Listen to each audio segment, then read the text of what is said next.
আসসালামু আলাইকুম। পঞ্চম শ্রেণীর শিক্ষার্থী বন্ধুরা, তোমাদের সকলকে আমার চ্যানেলে স্বাগতম জানাচ্ছি। এখন আছি তোমাদের গণিত বইয়ের 103 পৃষ্ঠায়। এই পৃষ্ঠায় দেওয়া আছে নিজে করি। আমরা এখন 103 নম্বর পৃষ্ঠার অঙ্কগুলো সমাধান করব। বন্ধুরা, তোমরা যারা আমার চ্যানেলটি এখনো সাবস্ক্রাইব করোনি, তারা সাবস্ক্রাইব করে আমার চ্যানেলের সাথে থেকো। আমার ভিডিও নিয়ে যদি তোমাদের কোনো মতামত বা উপদেশ থাকে, তাহলে কমেন্টসের মাধ্যমে জানাতে পারো। তোমাদের মতামত বা উপদেশ ধন্যবাদের সহিত গৃহীত হবে। 1 নম্বর প্রশ্ন, সঠিক উত্তরের পাশে টিক চিহ্ন দেই।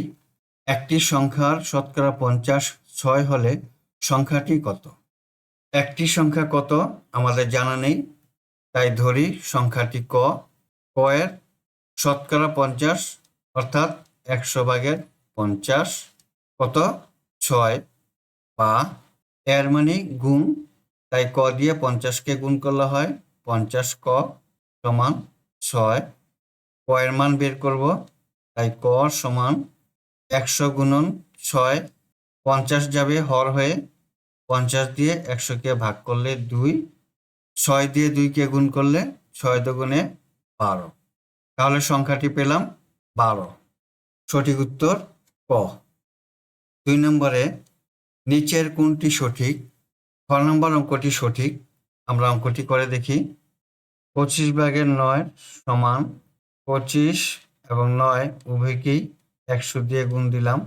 25 দিয়ে 100কে ভাগ করলে হয় 4, 100/36। এখন আমরা শতকরা প্রকাশ করতে পারি, শতকরা 36। তাহলে সঠিক উত্তরটি হলো খ, 25/9 সমান শতকরা 36। 3 নম্বর অঙ্ক, চিত্রের শতকরা কত জায়গা রং করা আছে? এখানে 5টি ঘর, 5টি ঘরের মধ্যে 3টি ঘরে রং করা আছে আর 2টি ঘরে রং করা নেই। মোট ঘর হলো 5টি, তাহলে 5/3 রং করা। অঙ্কটি সমাধান করি। 5/3 সমান 5/3 উভয়কেই 100 দিয়ে গুণ দিলাম। 5 দিয়ে 100কে ভাগ করলে হয় 20, তাহলে হলো 100/60। আমরা লিখতে পারি শতকরা 60। তাহলে সঠিক উত্তরটি হলো গ, শতকরা 60। 4 নম্বরে দেওয়া আছে 50 লিটারের শতকরা 10 কত লিটার? তাহলে আমরা লিখতে পারি 50 এর 100/10, 0 0 কাটা যায়, এই 0 কাটা যায়, তাহলে হলো কত? 5। সঠিক উত্তরটি হবে ক, 5। 5 নম্বর অঙ্ক, শতকরা 100 এর অর্থ 1 হলে শতকরা 150 এর অর্থ কত? অঙ্কটি সমাধান করি। শতকরা 150 সমান লিখতে পারি 100/150। এখন এই 0 আর এই 0 কাটা যায়, থাকে হলো 10/15। 1 পাশে একটি 0 আছে, তাই লিখতে পারি 1.5। সঠিক উত্তরটি হবে খ, 1.5। 2 নম্বর অঙ্ক, পাশের ছবিতে মোট আমের শতকরা কত অংশ কাঁচা আম? এখানে পাকা আম আছে 14টি, কাঁচা আম আছে 9টি, মোট আম হলো 23টি। শতকরা কত অংশ কাঁচা আম তা নির্ণয় করতে হবে। অঙ্কটি সমাধান করি।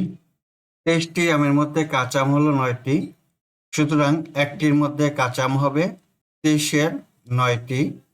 সুতরাং যেহেতু শতকরা চেয়েছে, তাই 100টির মধ্যে কাঁচা আম হবে 23/9 গুণন 100 সমান 23/900টি আম। 23 দিয়ে 900কে ভাগ করি, ভাগ করলে হবে 39 সমস্ত 23/3। উত্তর হবে শতকরা 39 সমস্ত 23/3। 3 নম্বর অঙ্ক, খালি ঘর পূরণ করি। 3 ক, 24 জন লোক 60 জন লোকের শতকরা কত? 60 জনের মধ্যে 24 জন শতকরা বলছে, তাহলে 100 জনে 0 আর 0 কাটা যায়, 6 দিয়ে 24কে ভাগ করলে 4, 4 10 40। উত্তরটি হলো শতকরা 40। খ নম্বরে 650 টাকার শতকরা 165 হলো কত টাকা? 650 এর শতকরা 165 ভাগ মানে 100 ভাগের 165। শূন্য শূন্য কাটা যায়, 5 দুগুণে 10, 5 13, 65। 13 দিয়ে 165কে গুণ করলে হয় 2145। 2 দিয়ে 2145কে ভাগ করলে ভাগফল হয় 1072.50। খালি ঘরে বসবে 1072.50 টাকা। গ নম্বরে কতটি লিচুর শতকরা 56 হলো 42টি লিচু? আমরা লিচু সংখ্যা জানি না, ধরি লিচু হলো ক, তাহলে ক এর শতকরা 56 হলো 100 ভাগের 56 সমান 42টি লিচু। সুতরাং ক সমান 42 গুণন 100 ভাগ 56। 14 দিয়ে ভাগ যায়, 4 14 56, 3 14 42, 4 25 100 সমান 3 25 75।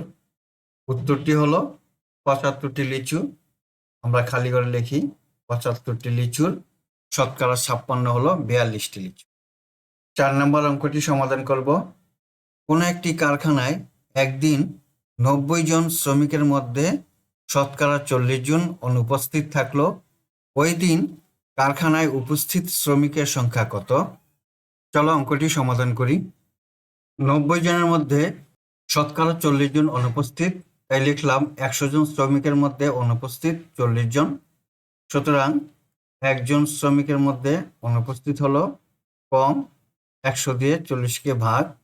সুতরাং 90 জন শ্রমিকের মধ্যে অনুপস্থিত হলো 100-র মধ্যে 40, 90, 0 0 0 0 কাটা গেল, 4 নং 36 জন। সুতরাং অনুপস্থিত শ্রমিক হলো 36 জন। মোট শ্রমিক ছিল 90 জন। 90 থেকে 36 বিয়োগ দিলেই আমরা উপস্থিত শ্রমিকের সংখ্যা নির্ণয় করতে পারি। সুতরাং উপস্থিত শ্রমিক সংখ্যা 90 বিয়োগ 36 জন, 54 জন। উত্তর উপস্থিত শ্রমিক সংখ্যা হলো 54 জন। বন্ধুরা, এতক্ষণ আমরা 103 নম্বর পৃষ্ঠার অঙ্কগুলো সমাধান করলাম। পরবর্তীতে 104 নম্বর পৃষ্ঠার অঙ্কগুলো সমাধান করব। আজ তোমাদের কাছ থেকে বিদায় নিচ্ছি। আল্লাহ হাফেজ। আসসালামু আলাইকুম ওয়া রাহমাতুল্লাহ।